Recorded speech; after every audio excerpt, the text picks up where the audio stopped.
Glycolysis challenge. Glycolysis প্রক্রিয়ায় আমরা glucose থেকে পাইরুভিক অ্যাসিড বানাবো। তো প্রথম ধাপে গ্লুকোজ থেকে গ্লুকোজ 6 ফসফেট বানানো হয়। এই ধাপে যেহেতু একটা ফসফেট যুক্ত করা হচ্ছে, এখানে এটিপি ভেঙে এডিপি তৈরি হয়, এবং যেহেতু এটিপি ভেঙে এডিপি তৈরি হয়, এখানকার এনজাইমটার নাম হেক্সোকাইনেজ। গ্লুকোজ 6 ফসফেট থেকে আমরা ফ্রুক্টোজ বানাবো। গ্লুকোজ 6 ফসফেট থেকে ফ্রুক্টোজ 6 ফসফেট বানানো হয়।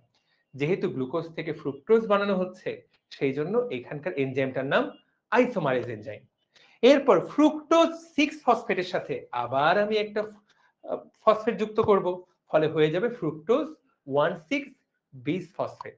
যখনই আমি ফসফেট যুক্ত করব, এনজাইমটার নাম হবে কাইনেজ।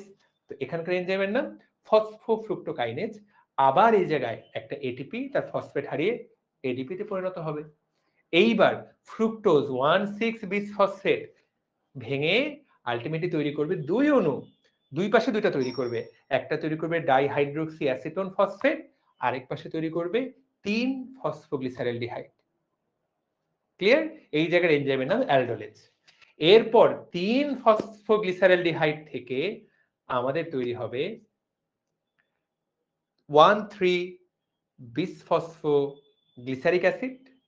যখন আমরা এইটা তৈরি করব, এই ধাপে গিয়ে আমাদের তৈরি হবে দুই অণু NADH2। এখানকার এনজাইমের নাম হলো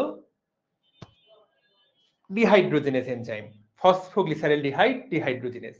পরে 1,3 থেকে তৈরি করব শুধুমাত্র 3 ফসফোগ্লিসারিক অ্যাসিড।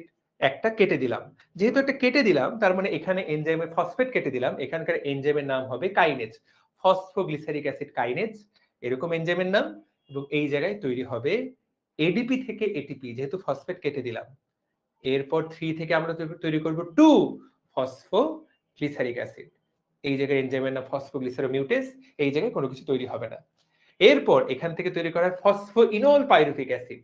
যেহেতু এই জায়গায় একটা ফসফেট যুক্ত করা হবে, ফসফোইনল পাইরুভিক অ্যাসিড, এবং এখানে ইনোলেজ নামক এনজাইমটা কাজ করে।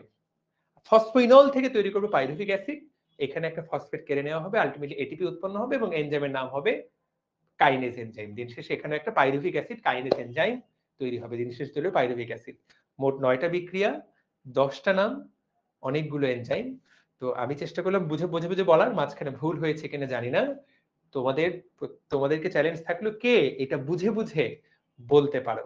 আর এই গ্লাইকোলাইসিসের ক্লাসটা আমি ইউটিউবেও দিয়ে দিয়েছি, তোমরা চাইলে গ্লাইকোলাইসিস পুরো জিনিসটা বুঝে নিতে পারো।